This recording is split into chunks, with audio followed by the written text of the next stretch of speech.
There are many, many reasons to have hope. I'm going to give you evidences that God is working in our culture and working in society and working in our church in really profound ways, that I believe change is on the way, that he's doing something. Like St. John Henry Newman said regarding the Lord, he knows what he's about and we can trust him. He knows what he's about. Jesus Christ is sovereign and he knows what he's about. And just bear with me on this because I love this analogy. For those of you who like C.S. Lewis or have read the Chronicles of Narnia, you know, there's this part in the story at the very beginning where Narnia is starting, the ice is starting to melt. Like the winter, this gripping winter has been endless, and the White Witch is reigning. She represents the devil.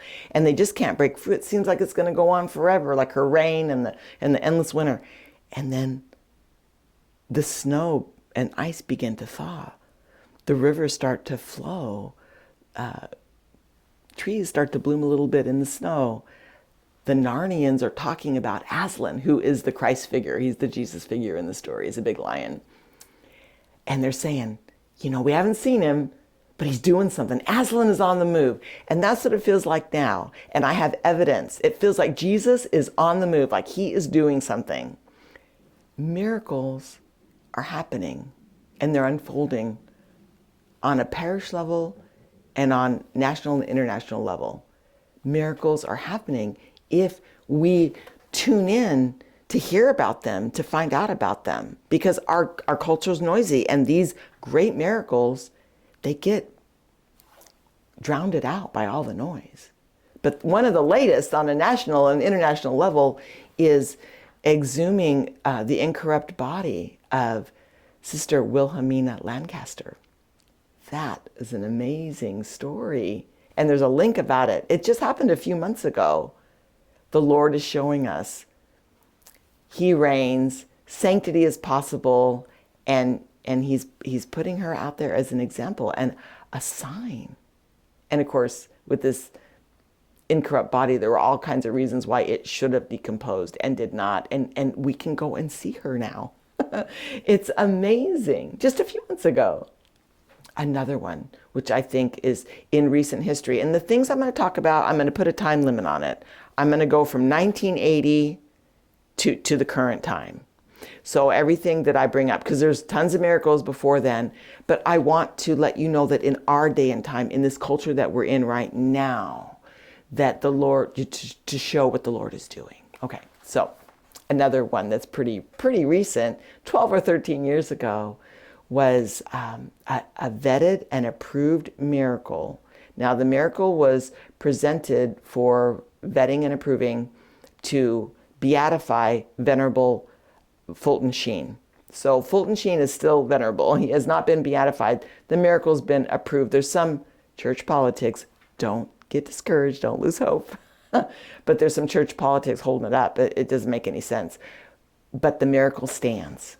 This child was born still a boy, and his middle name before he was born was named Fulton. So the family had a devotion to Fulton Sheen, and it is in the Peoria area where Fulton Sheen grew up and lived and was ordained a priest and served there as an altar boy and everything else.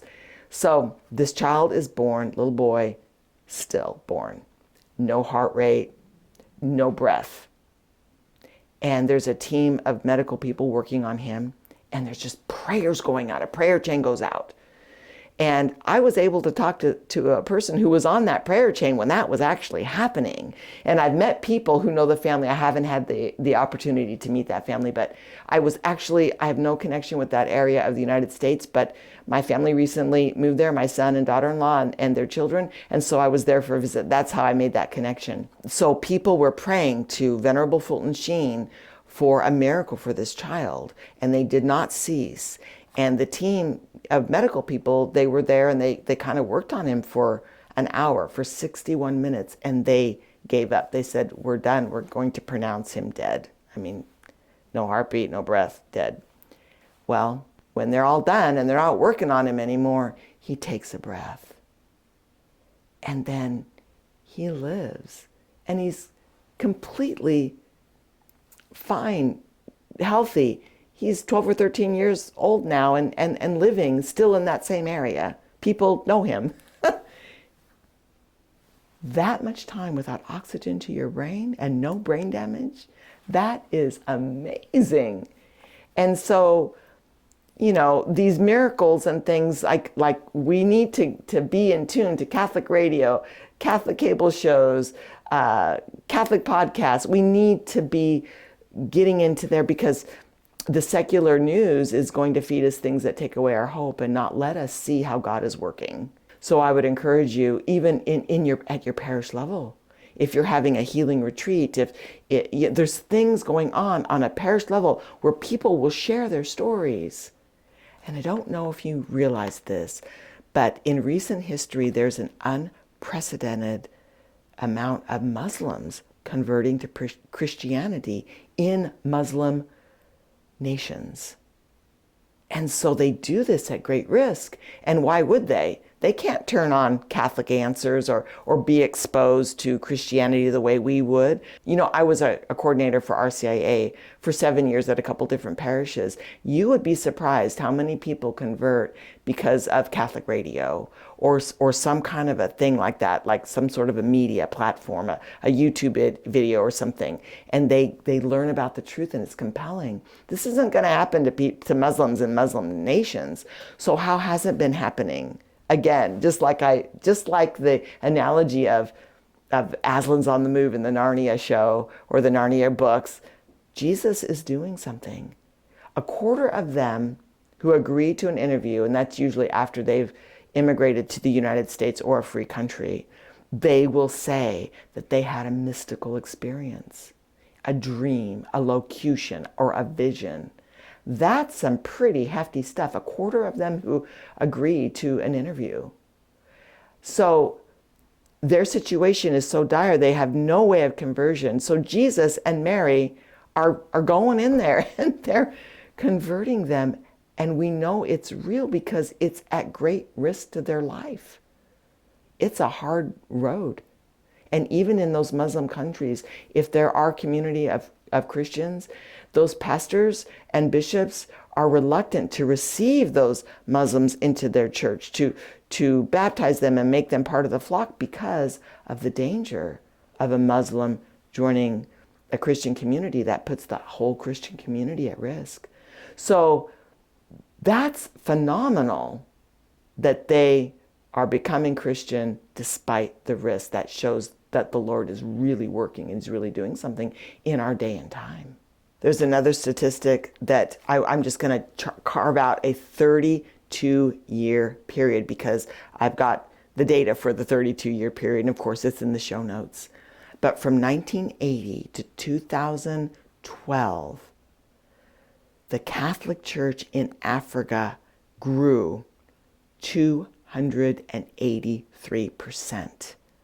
That is unprecedented. That is profound. It's amazing.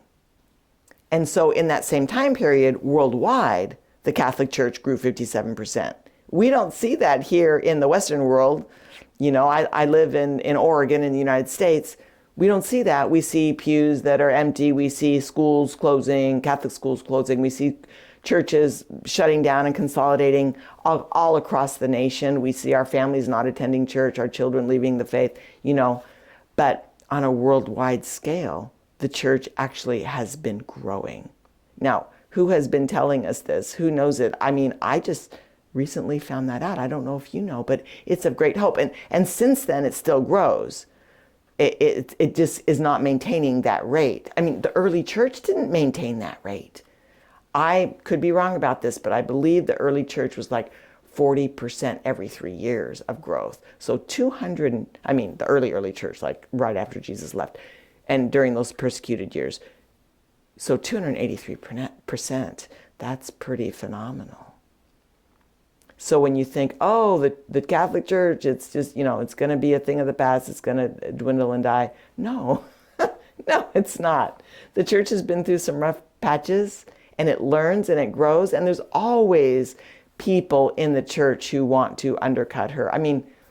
How else would Satan accomplish his goals except to go undercover in the church. So we have to, I mean, Jesus told us this. He said, you know, you're going to have the wolves among the sheep. We have them. We have wolves among our sheep. And so, but Jesus promised he's the shepherd, and it's not going to crumble. We can remain in the church faithful. He put us here, and there's not a better place to be. You know, the Blessed Virgin Mary continues to appear in the world across all continents. I'll just name a few. In recent history, Akita, Japan approved, and Kibeho, Africa approved. And of course, Medjugorje, it's ongoing, so of course it's not approved yet. But the fruit from it is amazing. So I am hopeful for an approval when the apparitions are done, but they're continuing. The Virgin Mary is still bringing us the message of Jesus, of conversion, to change the world. We need to really nurture our trust, and we can go to the Holy Family to do that, to nurture our trust, because we do see, you know, Western civilization crumbling. We see a lot of people losing their identity, even what it means to be human. So we're kind of, as a whole, sort of losing our way. But as Catholic Christians, we are not losing our way. The Lord is working. He is doing something. So undergird your trust with the tools I gave you. You know, the Surrender Novena, the Litany of Trust, the Divine Mercy Devotion, and this little book that was my lifeline, Trustful Surrender to Divine Providence. And there are others. Jesus, Mary, Joseph, we love you.